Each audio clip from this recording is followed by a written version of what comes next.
கங்குவா கங்குவா கங்குவா இந்த சத்தம் தான் 2 நாளா பேஸ்புக், வாட்ஸ்அப், யூடியூப் எல்லாத்துலயும் சோசியல் மீடியா எல்லாத்துலயும் இதுதான் வந்துட்டு இருக்கு. கங்குவா கங்குவா கங்குவான்னு. கங்குவா படம் நல்லா இருக்குதோ நல்லா இல்லையோ அது 2வது பட்சம். ஆனால் அந்த கங்குவா படம் எடுத்த ப்ரொடியூசரையும் ஹீரோவையும் டைரக்டரையும் என்னென்னவோ பேசிட்டு இருக்கீங்களா? எல்லாம் படத்தை பார்த்துட்டு ஒண்ணு நல்லா இருக்குன்னு சொல்லணும், இல்ல நல்லா இல்லைன்னு சொல்லணும். நீங்க பாட்டுல வாயில வந்ததெல்லாம் ஆத்தா அப்பா அவன் இவனு நீங்க பாட்டுக்கு ஏகப்பட்டு பேசிட்டு போறீங்க. கங்குவா படம் நல்ல விதமா வரணும்ன்ற ஒரு ஐடியால தான் தயாரிப்பாளர் ஞானவேல் ராஜா எடுத்திருப்பாரு. நல்லபடியா வரணும் அப்படின்னு தான் இயக்குனர் சிவா எடுத்திருப்பாரு. நல்லபடியா நடிக்கணும், நல்லபடியா ஹிட் ஆகணும் தான் சூர்யா நடிச்சிருப்பாரு. யாருன்னா வந்து கங்குவா படம் ஓடக்கூடாதுன்னு சொல்லி நடிப்பாங்க?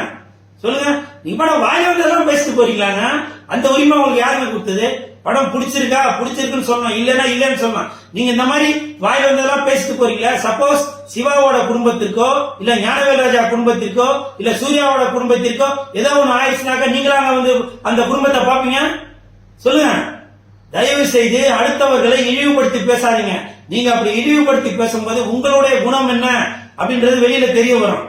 புரியுதுங்களா? நம்ம வந்து ஏதோ பந்தாக்கி ஜாலியா கலாச்சி பேசிட்டோம் அப்படின்னு நினைக்காதீங்க. உங்களுடைய குணம் என்ன அப்படின்றது அடுத்த ஸ்டேட்டுக்காரங்க பார்ப்பாங்க, அடுத்த நாட்டுக்காரங்க பார்ப்பாங்க. அடுத்த ஸ்டேட்ல மலையாள படமோ இல்ல தெலுங்கு படமோ இங்க வந்து ஓடிச்சுவாங்க. பாத்தீங்களா அந்த படம் எப்படி ஓடிச்சு, இந்த படம் எப்படி ஓடிச்சு, அப்படி புது முயற்சி தாங்க. கங்குவா படம் ஒரு புது முயற்சி. அதாவது நீங்க வந்து ஹாலிவுட் தரத்துல படம் வரணும் அப்படின்னு சொல்லி நினைக்கிறீங்களா? அந்த ஒரு புது முயற்சியில தான் கங்குவா படம் எடுத்திருக்காங்க. அதற்கு வந்து நீங்க உங்களால பிடிக்கலையா, சரி நீங்க உங்களோட கருத்து சொல்லுங்க, தப்பு இல்ல. ஆனால் இழிவுபடுத்தி பேசக்கூடாது. புரியுதுங்களா? அப்புறம் இப்படி இருந்தாக்க தெலுங்கு படம் ஓடதான் செய்யும், மலையாள படம் ஓடதான் செய்யும், தமிழ்நாட்டில் வந்து கொடிகட்டி பழக்கதான் செய்யும். புரியுதுங்களா? நம்ம ஊருக்காரங்க நீங்க சப்போர்ட் பண்ணலனாக்க அப்புறம் எந்த புது முயற்சி யாருங்க பண்ணுவா? சொல்லுங்க. ஆமாங்க, தயாரிப்பாளர் சொன்னாரு. என்ன சொன்னாரு? நீங்க வந்து இந்த படத்தை வந்து ரொம்ப ஆஹா ஓஹோன்னு பாப்பீங்க, இந்த ஆடியோ ரிலீஸ்க்கு வந்து அந்த டிக்கெட்டை மறுபடியும் எடுத்துட்டு வாங்க, சக்சஸ் மீட் பண்ணுவோம் அப்படின்னு சொன்னாரு. உண்மைதான். உங்களுக்கு ஒரு குழந்தை பிறந்துச்சுனாங்க, அந்த குழந்தைய வந்து நீங்க என்ன சொல்லுவீங்க? என் பையன் பெரிய ஆளாகி டாக்டர் ஆவா, இன்ஜினியர் ஆவா, கலெக்டர் ஆவா அப்படின்னு தானே சொல்லுவீங்க. அந்த ஒரு மாதிரி தான் நான் எடுத்திருக்க படம் வந்து நல்ல பெரிய அளவுல பேசப்படணும்னு சொல்லியிருக்காரு.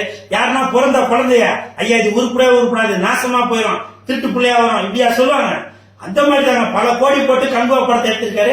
அதனால தயாரிப்பாளர் அந்த ஒரு ஆர்வத்துல சொல்லிட்டாரு. அதே மாதிரி சூர்யா சொன்னாரு இந்த படத்தை வந்து ஆன வாயை பிளந்து பாப்பீங்க அப்படின்னு. இது எல்லாமே ஒரு புது முயற்சி தாங்க.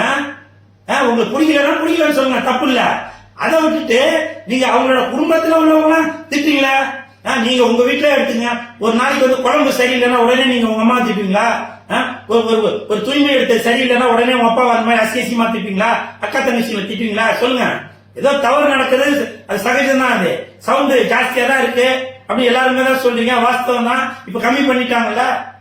நீங்க பாட்டுக்கா வீடியோல அதை இதுன்னு பேசி விட்டு போனது அடுத்த ஸ்டேட்டுக்காரன் காரி துப்புற அளவுக்கு வந்துருச்சு. இப்போ எனக்குலாம் அவ்வளவு ஒரு மன வேதனையா இருக்கு. இந்த மாதிரி